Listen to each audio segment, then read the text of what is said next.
Ladies and gentlemen, welcome to An Evening With.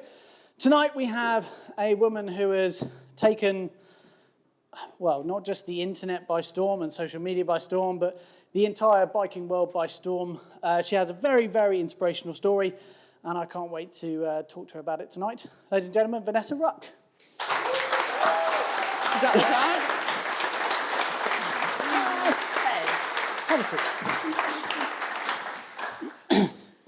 Hello. Hey. Welcome. Thanks for having me. You're very, very welcome. So, as far as I can see, you are the definition of an overachiever. So, there's a few things just some kind of facts I want to read out here. So, of course, you were voted most inspirational female rider in the Motorbike TV People's Awards, which are voted for by people. In 2021, you did Red Bull Romaniacs. You are the first woman to complete the Tunisia Desert Challenge. You are the first woman to complete the Raid 1000 Dunas. Am I saying that right? Dunas? 1,000 Dunas. 1,000 Dunas on a standard production large capacity adventure bike. You came third place in the first ever UK Defender Rally. Second in your category in the Rally Nuts Rally. Rally Nuts, yeah. You won the ladies category of the Valleys Extreme Enduro. So it goes on to another page. Last year, you spoke to over 8,000 school children. 10,000. 10,000. 10,000 school children through your Because I Can program. And then, let's not forget that on Tuesday, you completed the Morocco Desert Challenge. Yes. And this isn't, we're not talking a few Tuesdays ago. We're talking 4 days ago. Tuesday. Hence why I look like this. So, first of all, is there anything I've missed out? I think there's quite a lot I've missed out, actually. I think that's just a few highlights. Won the female category at Rally de Morocco. Yep. There's probably a couple, but no, that's okay. A pretty good list. There's not, because I haven't been racing that long. I did my first race, which was Valleys Extreme, which was about 3 years ago. Yeah. And I did my first rally 18 months ago. But my question would be, we've seen all of that, but what drives you to do all of this? What's deep inside you that's making you go, I want to do all these amazing things? So I think growing up, I was a very active child with my family. If I was ever to say I was bored, I'd be told off by my mum. Like, that was a lack of inability to entertain yourself, go find stuff to do, and I was really sort of outdoorsy. I grew up with an older brother and 2 older cousins, so it was kind of quite male-y as well. And I just always been incredibly active, so the sports just came sort of naturally to me.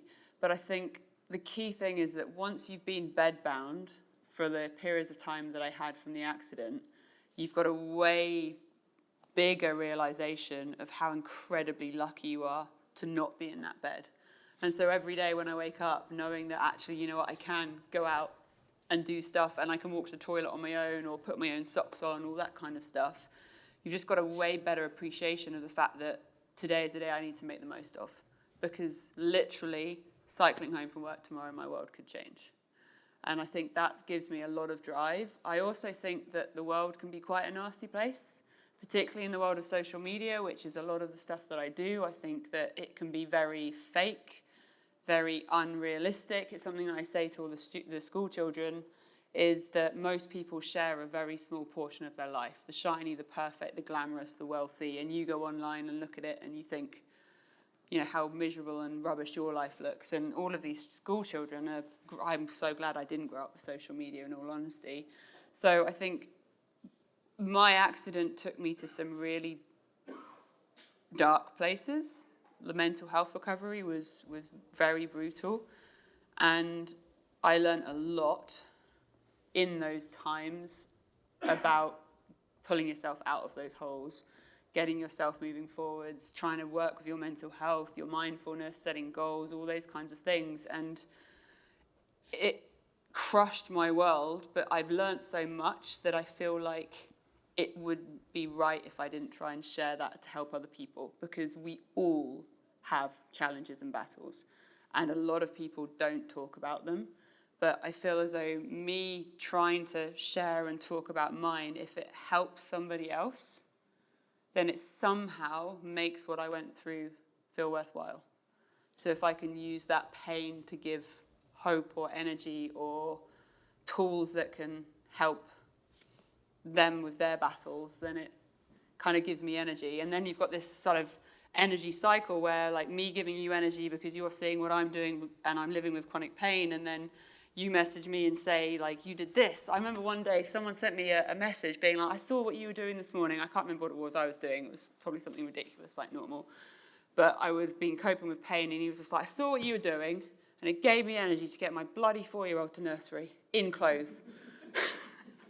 And I was like, it wasn't necessarily the sort of inspiration I was trying to give, but the fact that just something that I was putting out there has helped someone tackle that. I mean, I can imagine what it's like putting an octopus in clothes and trying to get them to school. But that gave me energy, which then helps me do what I'm doing, which gives energy. Yeah.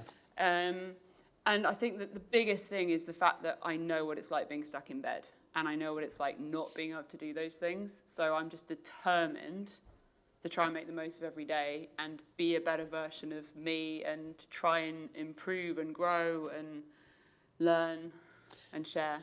I don't really want to, I don't want to concentrate on kind of the bad stuff, because you've done so much incredible stuff that I'm really keen to talk about. But just for those that maybe don't know, can you just kind of explain, because obviously you had a big accident and that's really kind of a massive turning point in your life for you.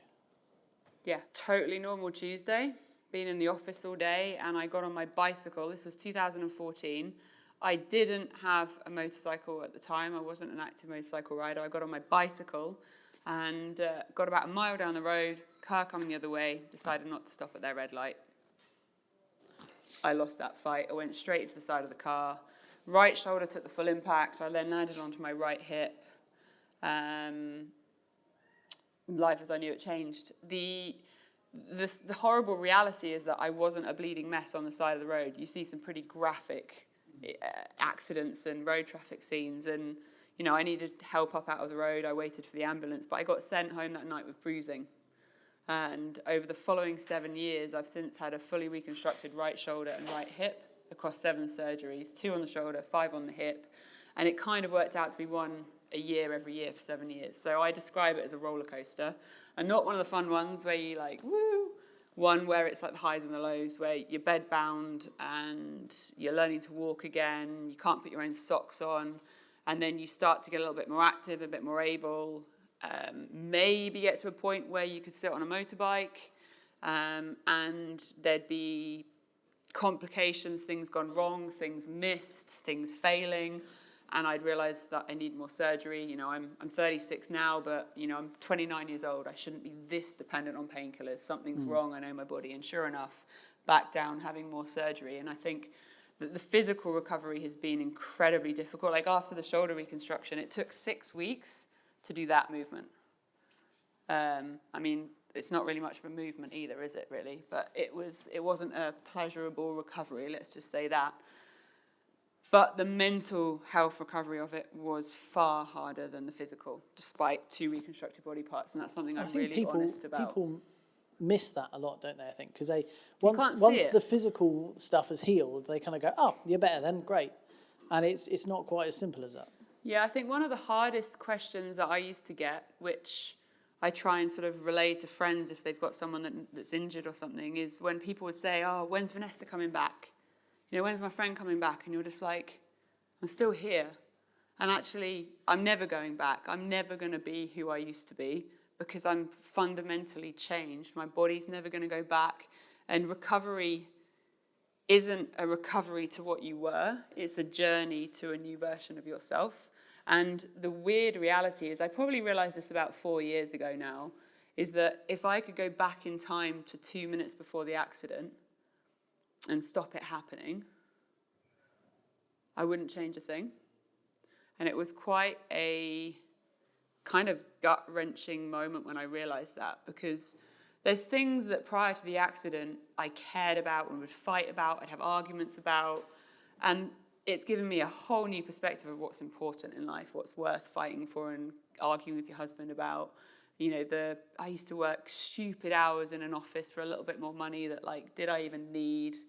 And actually, it's more about experiences, friendships, And the gratitude of what you do have in life is huge as well.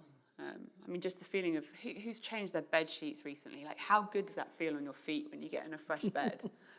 But prior to, I mean, I wasn't in bed long enough to really notice it, I suppose, but I didn't have the same grounding of the little things that can lift your energy, give you smiles. So it made a big difference for you. And I think one of the things that someone said to me about you when they, it might be someone here actually, if it is, give us a wave, when they came in and they were talking about you coming down for your talk, and they said, one thing I love about her is how she finds every silver lining, which I think is quite a good kind of description really of everything that's happened, and you've got through it, which is pretty impressive. But let's move on, because we want to have a fun night. And, yes. And, I think, since that accident, that's what I want to talk to you about, because you've done so many incredible things. So, I mean, the first one is, okay, let's go to the most recent thing. Tuesday. I'm still alive. Woo! And I finished. Okay, so for anyone who doesn't know what I've just done, I've just got back from Morocco, from doing the Morocco Desert Challenge, which is the biggest race I've done in my racing journey so far. It's an 8-day moving bivouac, DACA-style race through the desert in Morocco.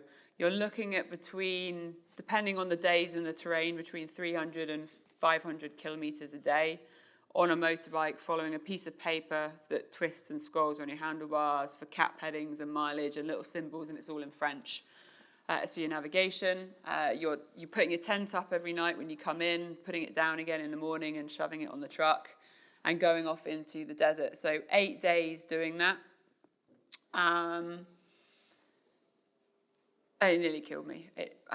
2 people didn't come home from that race. There was a heat wave that hit North Africa, which made it extremely more extreme than it should have been.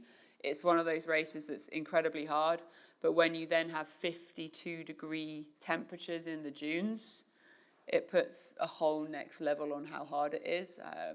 On, I think, 3 or 4 of the days, it was 38 degrees by 7:30 in the morning and 48 degrees by 11, and then peaked at 52 in the dunes.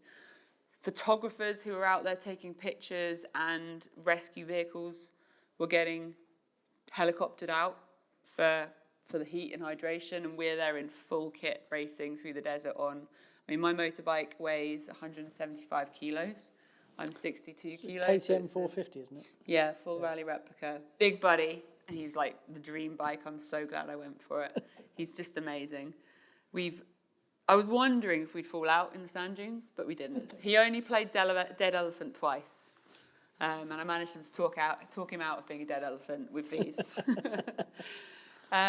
It was absolutely brutal, though. The heat is really what made it super intense. They're long days riding anyway, but with that kind of heat, the amount of pressure it puts on your body physically, which then adds to the fact that it's one of the toughest endurance races mentally and physically anyway. Yeah. I think one of the reasons why I like rallies so much is on a motorcycle, you're off-road, you're very engaged. Like, you've got everything going on. There's the soil, the stones, the rocks, the tires, the throttle, the clutch. There's a lot going on, but then you add the navigation on top. So you're physically and mentally at kind of almost max capacity for 8 days. I've done a bit of roadbook stuff. Nothing in a racing environment particularly, more just kind of training and stuff like that. I get my head around that, and then you're kind of, it's one of those things that I was riding along, trying to work out all the roadbook. Okay, this, and then someone came in the intercom. Tom, it's like, yeah, it's like, why are you doing 10 mile an hour? I was like, and I genuinely was just so focused on that, I just slowed right down and right down. So how you do that while at speed, it's quite an incredible feat. It's a progressive thing that you kind of learn to do when you get quicker and quicker. Some of the errors that people make, which I have a good giggle about in the desert. Patsy Quick, I did quite a bit of training with her for my first rally in Qatar.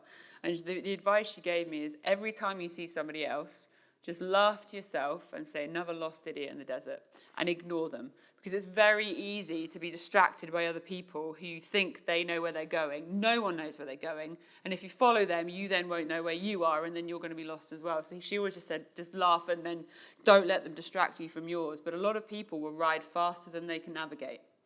You're only fast if you're going the right way. Yeah. Because as soon as you get lost, you can't just be like, oh, hey, Google, where am I? Like, which way shall I go? You have to go back in the desert. I don't know if anyone's been in a desert. You don't just sort of turn around and go back the other way down the M25. You look round and you go, blimey, which bush did I? There isn't even a bush. Where did I just come from? And when there's wind, the tracks disappear. So you might not, if you're off piste, you might not even be able to see where you've come from after a few minutes. And so you'd have to go back to where you were last, 100% sure of where you were, recalibrate your kilometres to where you think you are on the road book, and have another crack at it. So when you get lost, you lose a lot of time. And did that happen many times for you on this one? I made, I think, 2 navigation errors that I didn't really get. One of them I got lost, but it probably cost me 10 minutes. And then I made maybe 1 or 2 other errors that cost 3 minutes maybe. And then the rest of little tiny bits, you'll kind of be like, oh, nope, turning right, and you'll just swing back round, and it like costs you seconds. So my navigation, I'm really proud of. A lot of people got quite lost, which I think I'm not the fastest rider, but I kind of try to ride like an ox, where you're just like slow, steady, consistently, and I'm definitely a lot faster than I was. I came 25th out of 77. So I'm really proud of it. I definitely am faster, but I wouldn't say I'm like a bat out of hell fast, but I'm good with my navigation. And so every time the fast guy goes for a wander and overtakes you again, you have a little chuckle, you're like, all right, hey. So a friend, Justin, was there. One day he overtook me 4 times. At the end of the day, I was like, dude, if you want to see my bum, just ask. You know? You don't need to just get lost just to come and have another overtake. I think that's quite common, though. I think because, as I said, I haven't done much racing. I did the Dawn to Dusk about 10 years ago with Graham. Me and Graham both did it. We thought we'd end up for a laugh, didn't we? And we ended up coming 6th and 7th, didn't we? Nice. Yes. He was 6th, I was 7th. And the reason was, essentially, every lap we'd have these guys go, vroom, vroom, straight past us really fast. And then at the end of every lap, they'd stop in the pits for 20 minutes because they were knackered. Yeah, but we just plodded on for the whole night and ended up doing all right. And they were quite frustrated with us. But yeah, I think there's a lot more to it than just riding fast, isn't there?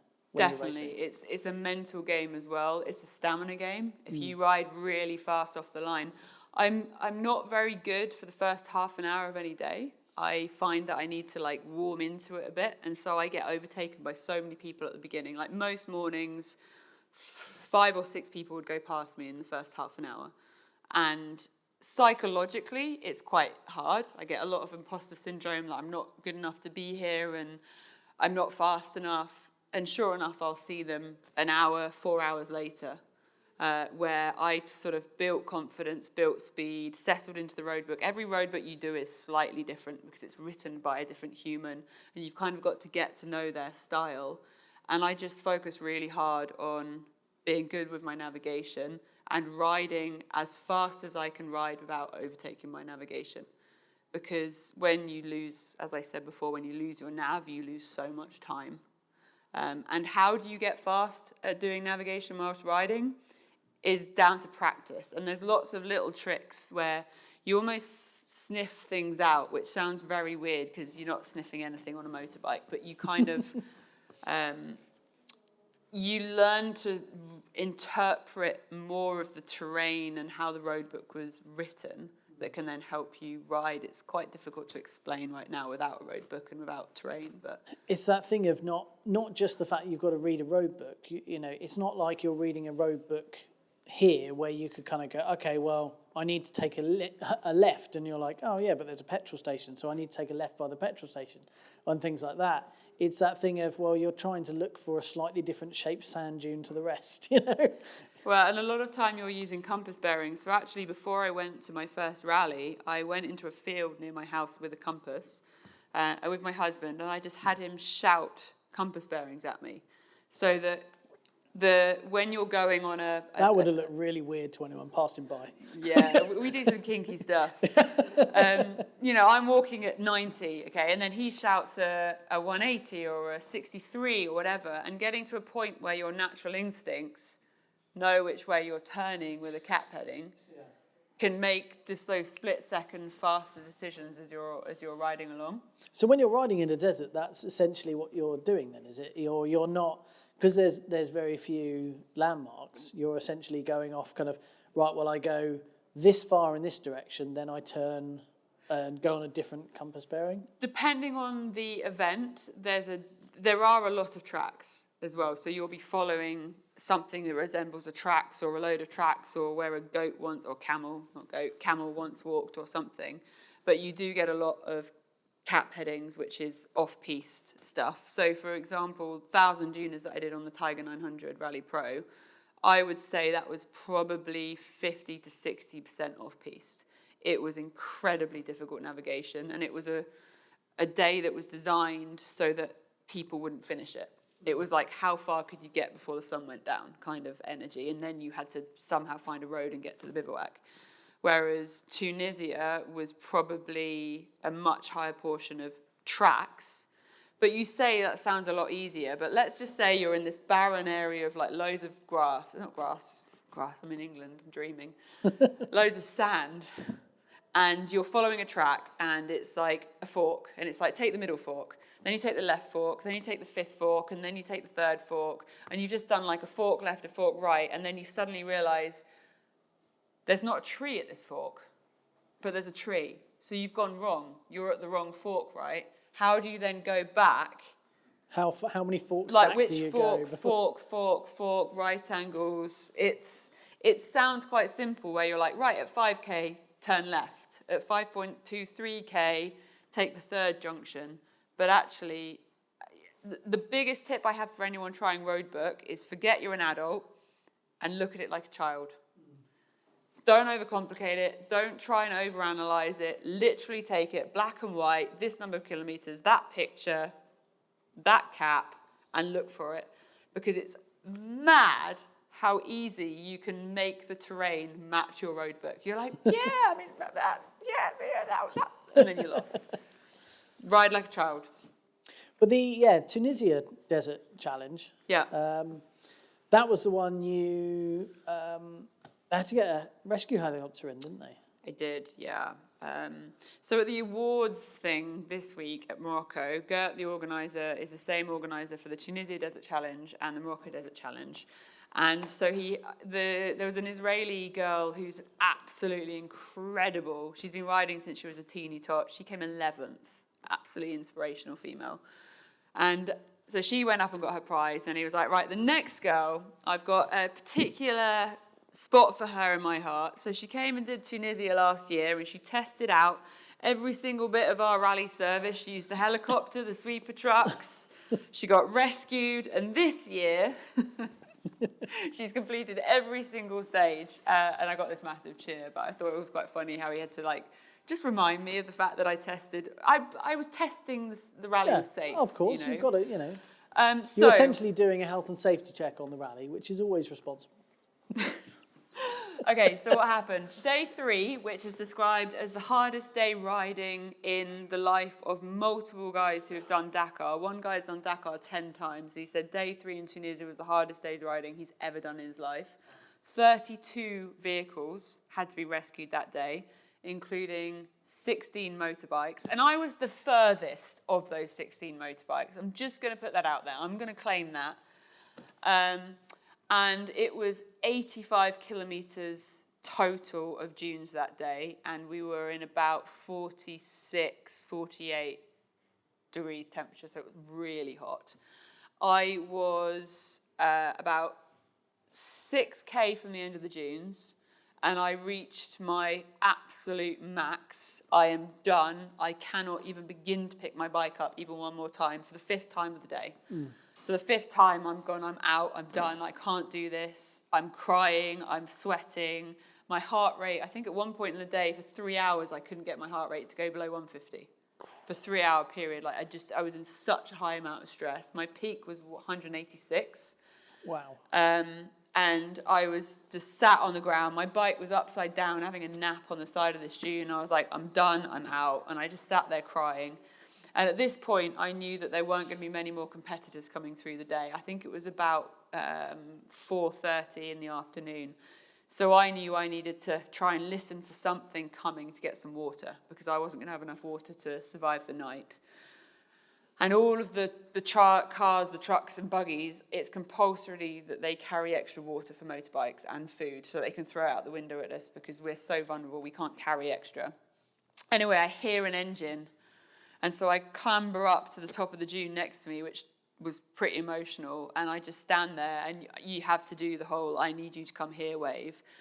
And they disappear. And I'm like, oh, missed them. And then they come up again, and I'm like, please see me. And they're way over there. Because in the dunes, you don't really want to be on anyone else's tracks, because in the cars it's easier, but on a motorbike, I don't know if you snowboard or ski, once the sand is disturbed by other tracks, it's a lot harder to ride through. So you tend to kind of find your own lines through the dunes. You're following cap headings, but you're not on any kind of track. You're going in a general direction, which means the area that competitors come through can be quite wide. And this pickup truck was like way over there. And I'm like, he's not going to see me. He's not going to see me. Anyway, he did. He comes over, gets me a whole load of water. And I'm a girl in the desert crying, which isn't ideal. So these two poor guys are like not wanting to leave me. And I'm like, I'm fine. I'm just crying. I'm fine though. Bless them. They gave me a load of food and water. And one of the guys was like, well, do you want me to pick your bike up? And I'm like, look, I'm done. I can't move. I'm done. He was like, I'll pick your bike up, and then if you get some energy, maybe you can keep going. And I'm like, okay. I mean, there's no reason to argue with him. He's all sprightly getting out of the car.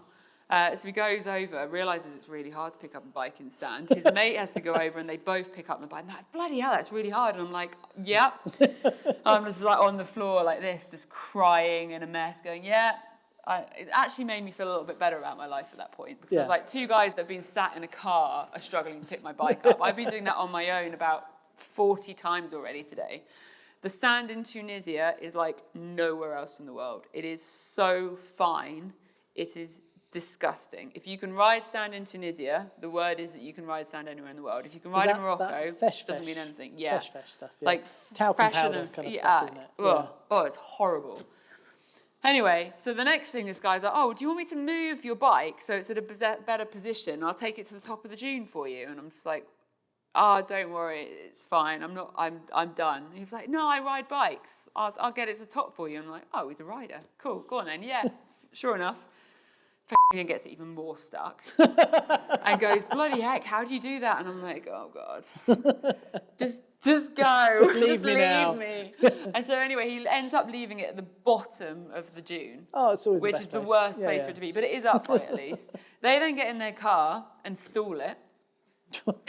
Please don't tell me you helped them get out. No, I didn't. I just sat there going, I can't help them, but they had to take the whole undersump of the car off to like do some jump thing to get their car started. And all of that sweat and pain was because they stopped to give me water. So I was feeling really bad at this point, and I'm just like still sat there crying. If you can watch this whole series on my YouTube, it's basically a 3-part series of Vanessa crying in the desert, but apparently it apparently is actually really good watching, unless you're my parents. They hated it. So anyway, they then disappear, and as I'm seeing them disappear, I'm realizing that I might not be seeing anybody else now. I haven't heard any other competitors. I'm in the middle of the dunes. This might be where I'm at. And at this point, I've been drinking, I've been eating water. You know what I mean? And I went, you know what? I'm 6K from the ends of the dunes. My bike's upright. What's my excuse? So I put my kit back on, and I thought I could see my bike. He put it in such a really stuck place. But I decided to go in with optimism. Instead of trying to get my bike out without my kit on, because I'd taken everything off, I was like, I'm doing this everything on. I'm going to get on that bike like I'm riding it.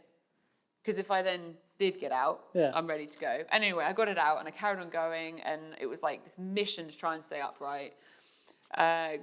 Was going, I was moving 1 dune at a time, getting through. It was disgusting sand. And then about 3K later, I just had a big off. And it wasn't a big off, but it was a big off in that the bike went from like that on a hill to that on a hill, which is the biggest kind of lift, because you've basically got to spin it 180 like a dead elephant and then lift it up.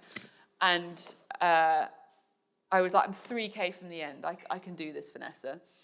Managed to get my bike upright, which used the energy that I didn't have left. But all the electrics had gone. And I was 3K from the end of the dunes. And that was it. There's no kickstart. Bike was done. That must be just, after all of that, and you've put all the effort in, and you've got back on the bike, and you've carried on, and you've put all the effort in, that must be gutting. Well, bearing in mind that it wasn't just the last 6K of effort, it was like the last 100 something, 180K or something, and an 82K, quick maths, of dunes. I mean, just brutal. But then I'm realising it's 5:30 and the sun doesn't look like it's going to hang around for very long, and I'm in the dunes. And I don't know about you, but the boogeyman, the Sandman, is real. Like, I couldn't have a night home alone in the house at home. Like, that's too scary. A night on my own in the dunes. They'd pre-warned us if we got stuck, be expecting to spend the night. So make sure you've got your emergency kits and everything, and they'll come and get you the following day when they can, and obviously wave people down for water and stuff. And so I went, right, I've got about half an hour of light left. I need to go into survival mode. So I took my emergency kit out. You have to carry various things like flares, lighters, emergency blankets, additional hydration tablets, vitamin D tablets, painkillers, eye washes, first aid kits, all that kind of stuff. So there's a lot of stuff you have to carry. And I got it all out, a head torch. And I had a head torch, but there's no way a head torch is going to last 9-10 hours overnight. I knew it was going to get dark. And I worked out exactly what I had. I had enough water to sip, and I should be okay till the morning.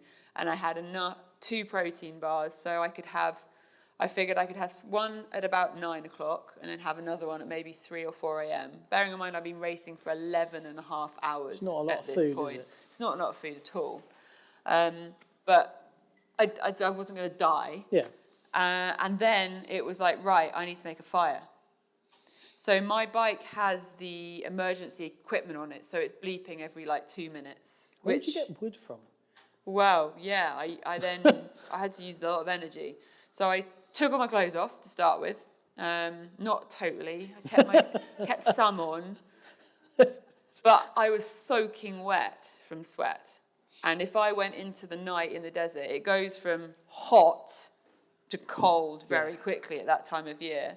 So I knew I needed to get my kit dry. So I got that all off immediately, drying it in the sun. And then I went, right, I need to collect anything that will burn, but without losing sight of my bike, because my bike is what's pinging my location. And in the dunes, you very quickly get disorientated about where you came from. So I spent half an hour picking anything that I could that I thought would burn, like bits of grass, random sticks, tufts of stuff. I found this tree that looked totally dead. It turns out it's not dead. That's just what like desert bush looked like. I got splinters in my hands, and I gathered this massive pile, which I thought would hopefully get me through the night. I laid everything out. I made a little hole for the fire to go in because it was a little bit windy. Not really, but I just wanted it to have a little, little fire bowl. I laid my airbag out to make a little bed. I had my head torch. And everything, I knew where everything was because it was going to be dark really, really soon.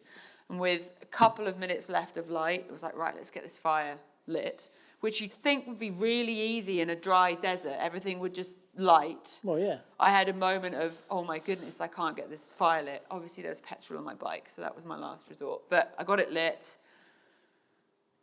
And everything in me wanted to panic. Like, I'm in the desert, on my own, in the middle of nowhere. And Tunisia is not like Morocco. Morocco, generally, you're in the middle of nowhere, but you're never that far from a road or a village or a small child with no shoes on where I don't even know where they came from. Yeah. Or like a guy with 5 goats. Like every time I've been to you? Morocco and you stop somewhere and you think, I am in the middle of nowhere, and you look around you and you go, oh, isn't it amazing to be somewhere? And then suddenly someone goes, hello? And you're like, what? Where? Yeah. I can see for 100 miles. Where have you come from? And it's always a child with no shoes on. And if you have a selfie with said child with no shoes on, 20 will appear, even though there are no bushes that they came behind. I don't know how it works. But Tunisia is really remote. I mean, it's scary remote. And so I was a long way from anywhere. And I just lay there with my fire, and I just thought to myself, you know, I've got fire, I'm warm, it's not dark, it's kind of comforting because you've got that crackling sound. Animals aren't going to come near me because they don't like fire. And I had to do a lot of mindfulness, which is one of the things I use to manage my pain, to really process my situation. Like, as I was trying to... Sorry, let's all just stop a second. Let's all just stop a second. That was like spooky timing. Oh, that was quite creepy, wasn't it? It's like, I love that. Yeah. And I was in the desert all scared, and then suddenly...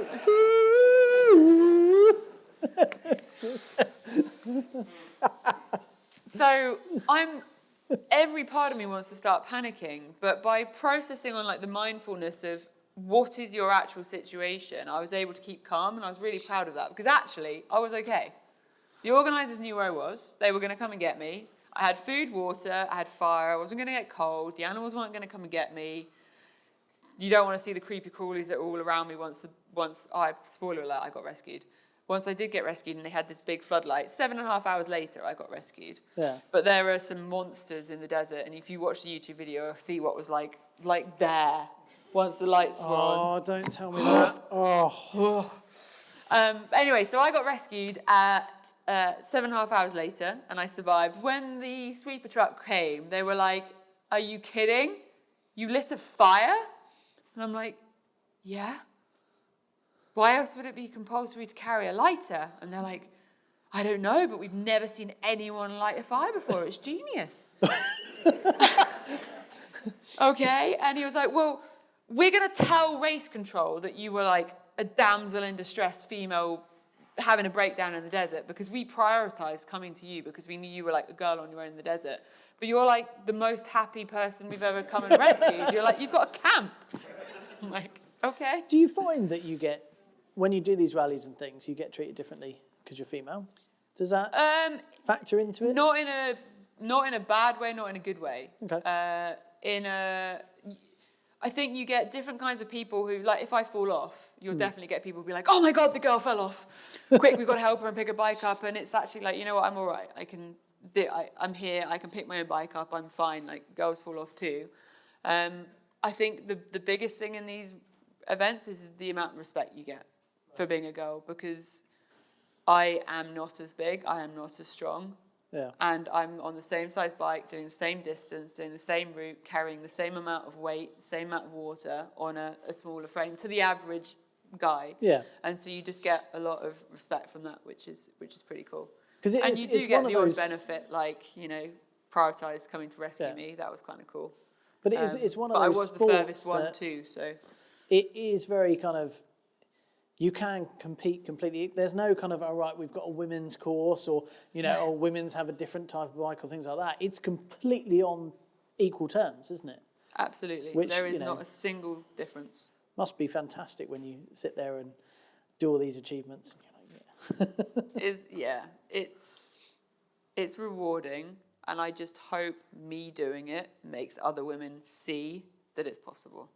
And gets more women out there, because we can do it. It's brutal, it's disgusting, you're probably going to cry, because, I cry. Speaking of disgusting. Wait, there's more to the Tunisia story. Oh, sorry, in that case. We're only on day 1. Okay, carry on. We're actually on day 3. So I'll talk a bit quicker. No. Or no, I'll say less, but talk at the same speed. Okay, so they come and get me. We have a 3.5-hour journey in this sweeper truck to get me out of the dunes. That's how long it took to get out of the dunes. I thought I was going to die in the recovery truck. It was terrifying. You know how a motorboat goes over waves and like crashes down? Bearing in mind that these dunes are like 5-6 times the height of this building. I mean, these are serious dunes, actually probably higher than that, the big ones in Tunisia. And you're in like this truck and it just goes like off the top and then bow down. And I mean, I was like holding on to stuff and screaming. Got back to the bivouac at 3:30 in the morning. Handed my bike over to my mechanic. My mechanic said, go to bed, wake up like you're racing. So I got in my tent and I got 2 hours sleep, woke back up at 5:30. Bike was fixed, on the start line, 6 a.m., back into the desert. 4.5 hours in, I'm doing really well. I was like so much better in the sand, and I was in the dunes again, and I'm getting better at the dunes. Maybe it was a slightly nicer sand, I don't know, but it was feeling really good. And then I burnt my clutch out. Which bike was this on? That was a Beta 480, 490, one or the other. And yeah, I mean, pilot error. The clutch doesn't exist in sand dunes, but I was learning. I burnt my clutch out. And there I am, stuck in the desert again, in the dunes at 10:30 in the morning. And it was actually really exciting because all of the cars and the buggies and the massive trucks were coming past. They were throwing water and food out at me. It was actually pretty cool. Just as they go past, just lobbing at you. Yeah, they do. They generally do. By about 2:30, a lovely gentleman, 2 guys in a Defender, pull over and they're like, why aren't you in the shade? And because my bike's just on its side. Because the clutch had gone out, I couldn't dig the wheel in to make it stand upright, and the sand was so soft.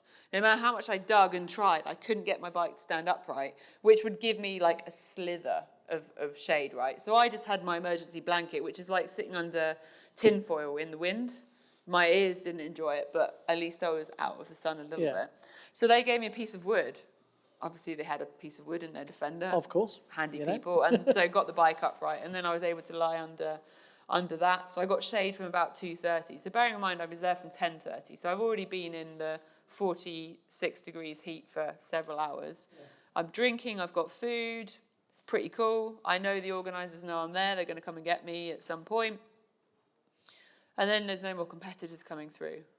And then you start to realise, like, quite how in the middle of the dunes you are, and you're in the desert again on your own, and there's definitely nothing near me that I could burn at that point for the evening.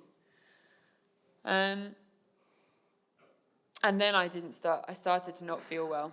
It started to feel like I had a motorcycle helmet on and someone had a branch and was hitting me on the head. Just bam, bam. And it just felt like my head was going to implode or explode or a combination of the two. And the day before, someone had died from the heat and the hydration in this race. These races are unfortunately dangerous. So yeah, Tunisia, 1 person died. Morocco last week, 2 people didn't come home. And I then sort of thought, you know what? I'm not okay.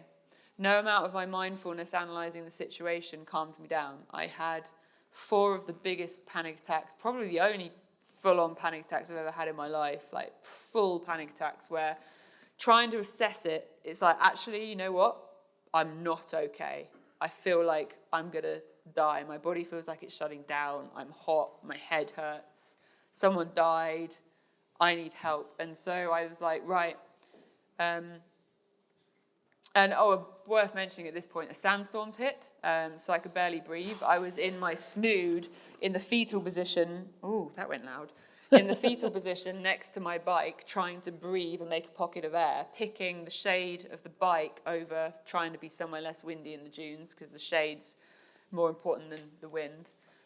So I just had the worst panic attack, and I realized that when my mindfulness stopped working, that's when you need to get help. So sitting there in the desert when you're hot, you haven't had a crash, you're not broken, I'm not bleeding, and sitting there and going, race control, I need you to drop everything and come and get me. It's quite psychologically a difficult thing to do. And when I then tried to stand up and go to the other side of the bike to press the button and realised that I could barely even walk, I was sort of so disorientated, I realised that I really need to press the button. But it still took me 3 attempts to actually press it. Anyway, pressed the button, didn't really do what I thought it was going to do based on the training, but I think maybe they know I need rescuing, so I go back to the fetal position so I could breathe. have another massive panic attack, and about half an hour later I had the helicopter. And the helicopter came to get me, and I remember just rolling over and just trying to wave at it. It could see me. It knew my GPS and it could see me, but I had to make sure it could see me. And then it flew off and left me. And I had the biggest panic attack I've ever had in my life.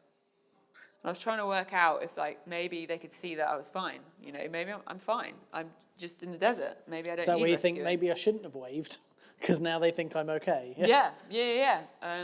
But they flew off and left me. To the point that a few weeks later, when I was then in the garden, spoiler alert, I didn't die. Oh, I'm here. I was in the garden at home and a helicopter went past and it full sent me into like shock. It was really odd.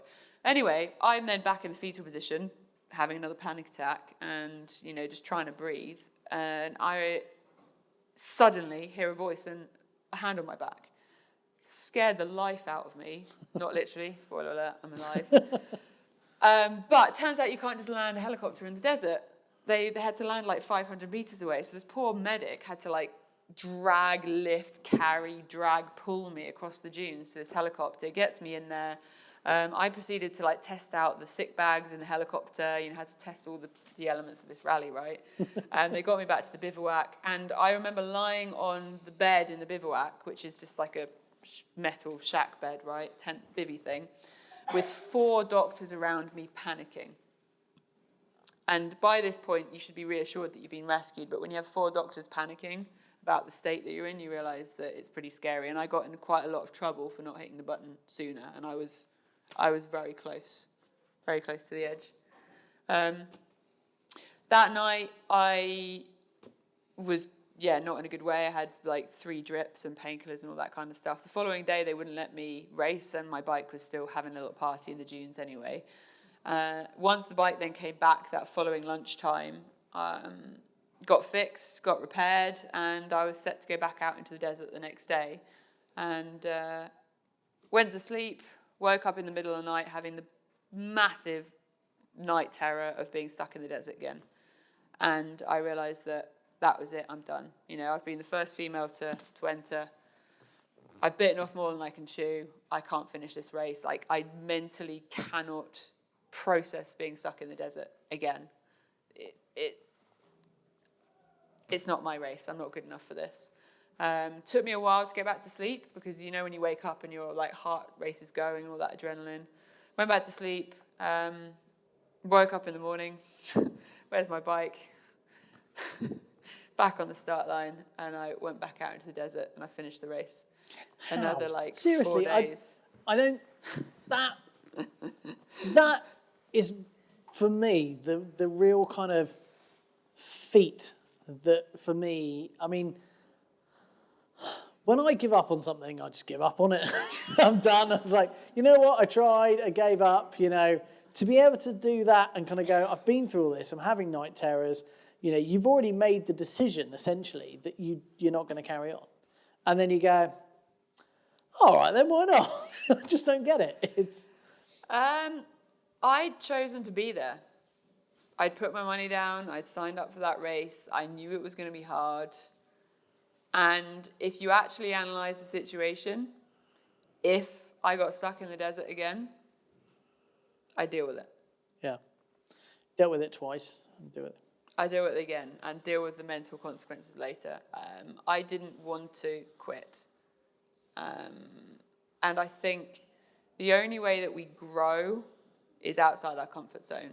And everything about these races is outside your comfort zone.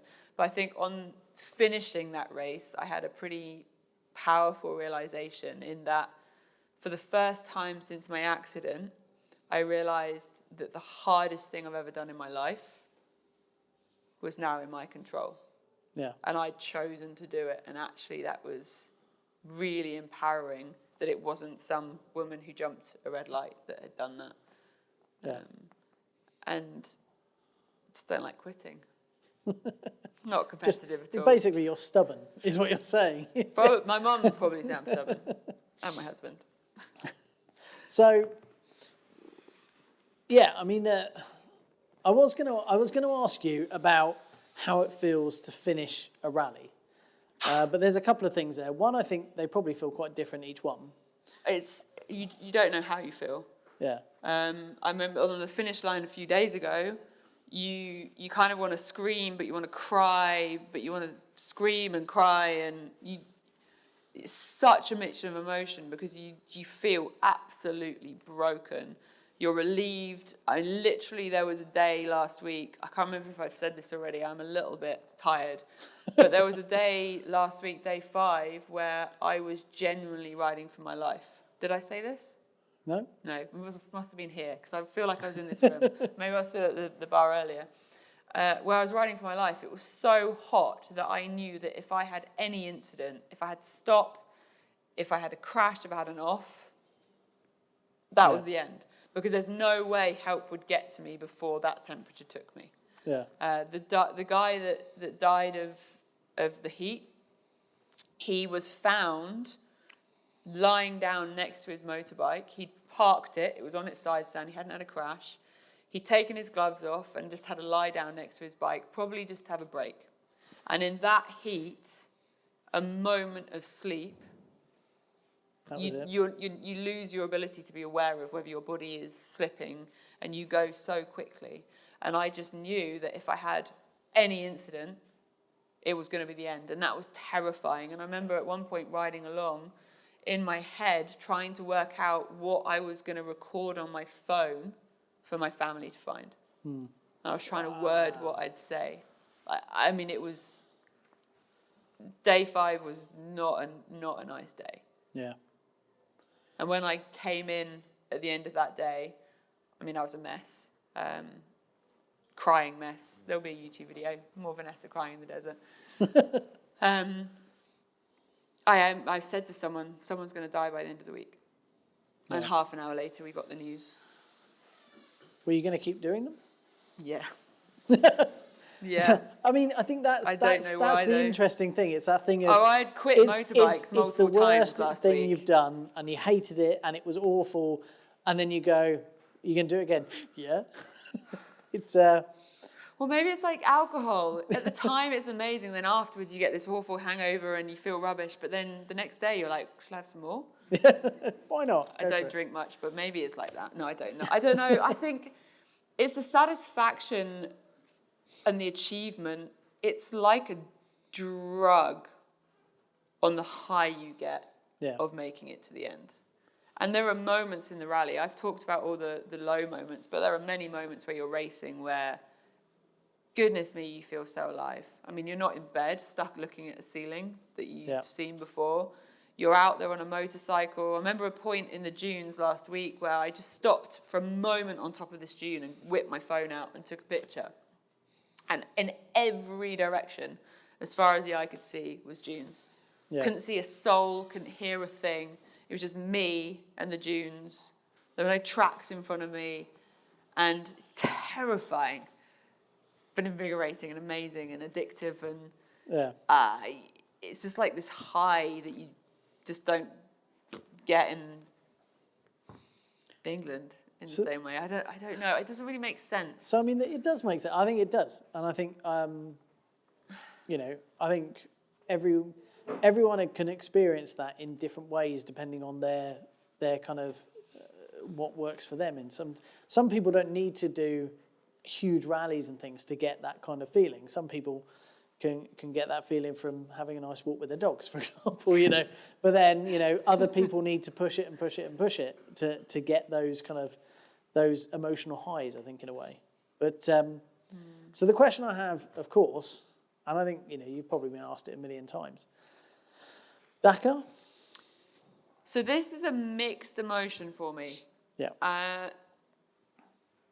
One of my biggest motivations in sharing my story and doing what I do and taking the amount of time and energy to create the content that I do is to try and encourage and inspire people to get up and do stuff, to believe in themselves, to realize that anything is possible if you put the work in, the time, and you set goals.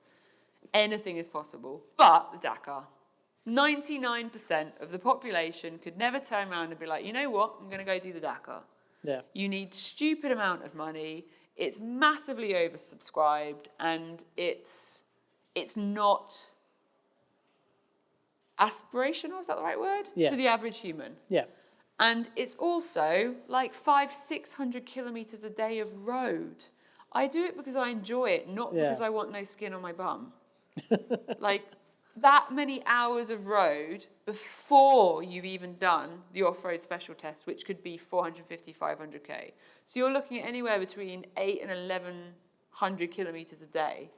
I mean, I genuinely do it for fun. If there was no road, I'd be well in. The other arm, Saudi Arabia and women and the way women are treated, me going in and making it look like women can do what they want. There's just, I feel like possibly, if I suddenly got a, do you want to do DACA on a plate, I'd really, really heavily consider it and maybe end up being like, go on then, I'm a bit sadistic. But it's not something that I want to chase. Because the other thing actively, is as well, because there's a lot more challenging, more difficult, and achievable races that you can do that other people in this room could just get up and go and do. Okay, maybe not like tomorrow. You might have to save for a few years and do some training and work on it. Well, I don't know. I reckon I'm physically fit enough to go for that tomorrow. Let's go. So I'm 80% sure I'm going to sign up to the Africa Eco Race in January. Cool. Which is effectively Dakar, but without the road. Yeah. It's a 14-day. It's all right, buddy. We've got this. You'll forget next week. No, last week, next week. No, I'm literally give it a few more months. I'm literally sitting there looking at a massive bruise on your arm and some marks on the back there. I mean, correct me if I'm wrong, you seem to really kind of revel in, it's not just the race, it's about how you can use that race to pass on the experience and help inspire others and things like that. And of course, one of the downsides of Dakar is they're so controlling over their media that there's, how much could you really do out there? Because they want to control, you pay all this money. And they said, but also we want all the rights to everything you might film on your GoPro and stuff like that. It's Well, I remember when I rocked up at Red Bull Romaniacs, I got a legal lawsuit court threat before it even got to the start line on day one because they knew you had social media. Really? Oh, it was a horrific letter, formal threat and I'm like, I haven't even arrived yet. So that's why there isn't a Romaniacs video. There is a Romaniacs video on my YouTube, but it's more of a, what to expect behind the scenes. There's no riding footage. Because if I even took a piece, they would have had my head on a plate. But I mean, it's a bit, but in terms of road stuff, the TT is very similar. We did a feature a couple of years ago on the Isle of Man TT, and we wanted to get some footage. I mean, we're talking 14-year-old footage we were looking for now. Yeah. And they wanted £35 a second of footage.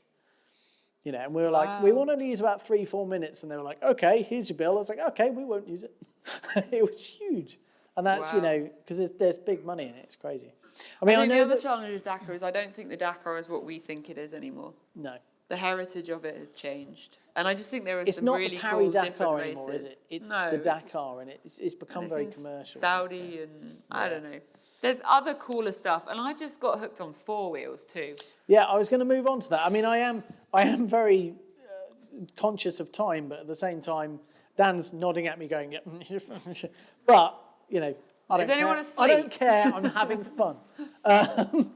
So, there's a couple of things I do want to touch on before we have a little break. Yeah. So, the first one is your move over to 4 wheels, and the other one I do really want to talk to you is your Because I Can program, because I think that's really quite incredible. So let's go very quickly and cover the 4 wheels, because you've just gone, oh, let's do 2 wheels, and then you've gone, hey, let's double that, let's do 4 wheels, and then let me get this straight, right? Am I right in saying the UK Defender Rally, which is Land Everything, you came 3rd, and that's not 3rd women, that's 3rd overall. And that was like the first time you'd driven this car, right? It turns out motorcycles massively help you in a car. Because it was literally, that's the first time you got in the car, Yeah, it was like my third day driving because I did 2 days training and then into the race. On your third day, and then just came third overall. Yeah. That's quite cool. Well, That's a round of applause.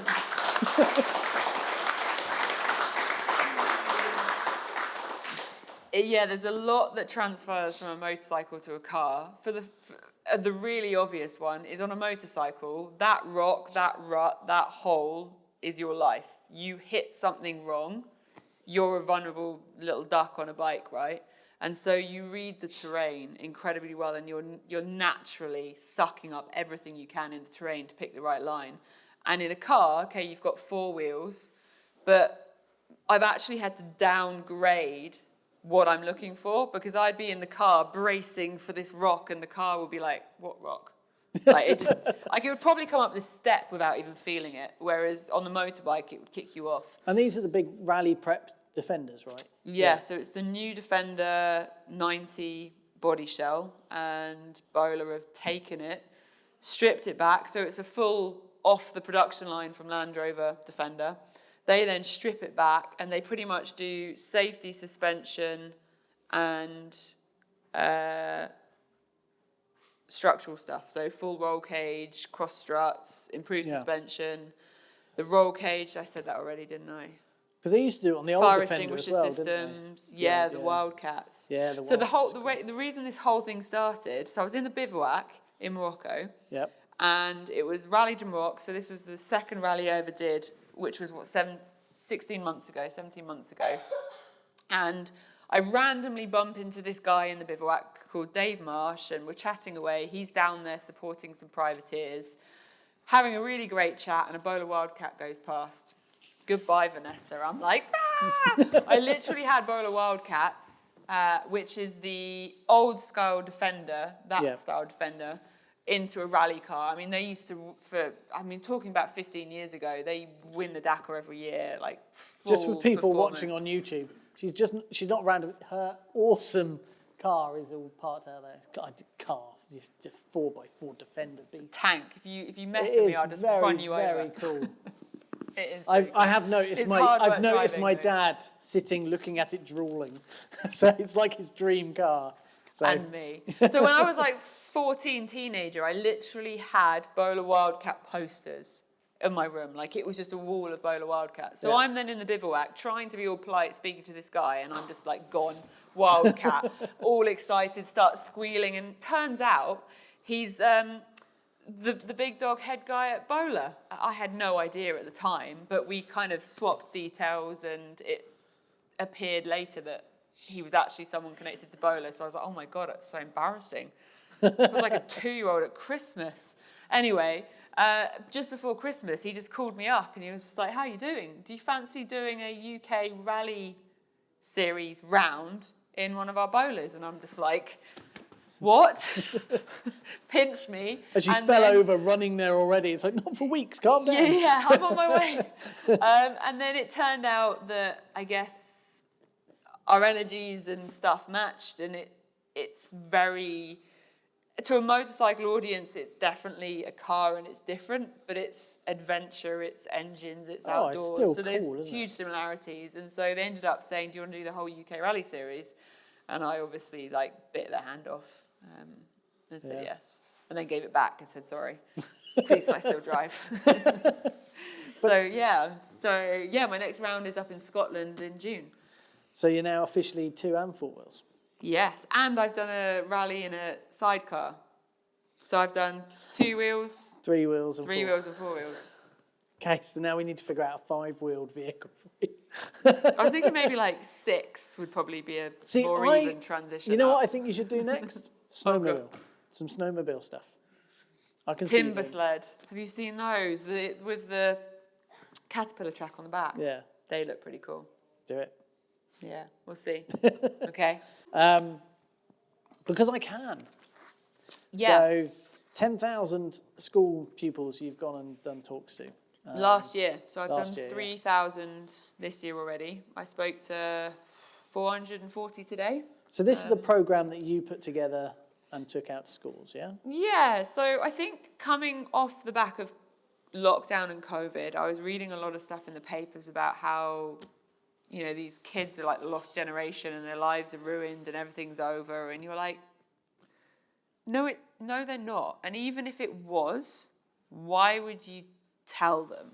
Because everything is about how much we believe in ourselves. I think believe in yourself is like the most important thing. Just telling people that anything is possible. And so I thought, well, how can I help the future generations? I feel very, I get told off by my friends when I say I feel very lucky to do what I do.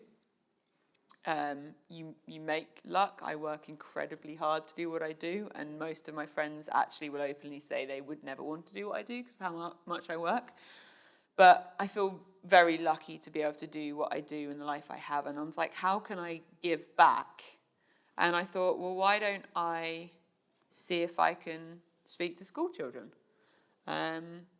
It was a friend who kind of planted the seed in my head, and I did my first school alongside somebody else who I'm no longer sort of connected with. So I went in with someone that gave me the confidence to be able to go in front of kids. And then the school's feedback was, would you come back without him? Because he was like a rhino in a bull shop and you were really good. And I'm like, no, I can't come back on my own. I'm terrified. That's ridiculous. And they kind of held my hand and persuaded me that I could do it on my own. And I've basically gone on a mission to try and give as much of my time as I can. So any school in the UK that would like to have me, I will go in and do assembly kind of style sessions. It's kind of a who I am, my story, my accident, physical, mental health recovery, and then knitted in some pretty hard-hitting tools that they can tangibly use to tackle life. And being honest and saying that social media isn't all real. And I mean, I'll start it by showing them videos of me riding, race finish lines. I've ridden in 28 countries. I have 400,000 social media followers. And these kids are just like, somehow you're speaking their language as soon as you say social media. And then you're like, who thinks my life sounds pretty cool and amazing, right? And they're all like, yeah. And then I show them a picture of me in the hospital bed. Yeah. And I tell them I live and manage chronic pain on a daily basis. And they're like, they basically look terrified. And making them realize that actually they're going to have really bad days. They're going to have things happen in their life that they never expected. Stuff's going to go wrong, and it is totally normal, and we all have it. And it's not the end of the world, and it's okay. It's okay to need to ask for help.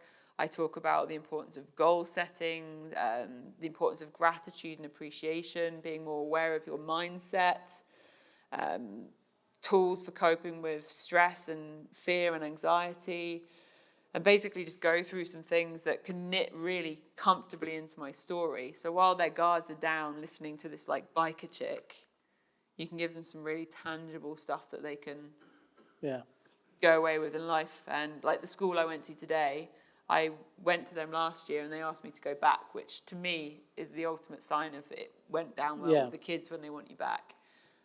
So my mission this year is to speak to 12,000 students. I don't know why I've made it harder on myself by adding 2,000, but go big, right? Yeah. So I think I've spoken to about 3,000 so far this year, so I've got to get a wiggle on. But yeah, that's my goal. And it's free to any school that will have me. Fantastic. I think that deserves a round of applause. That's amazing. Right.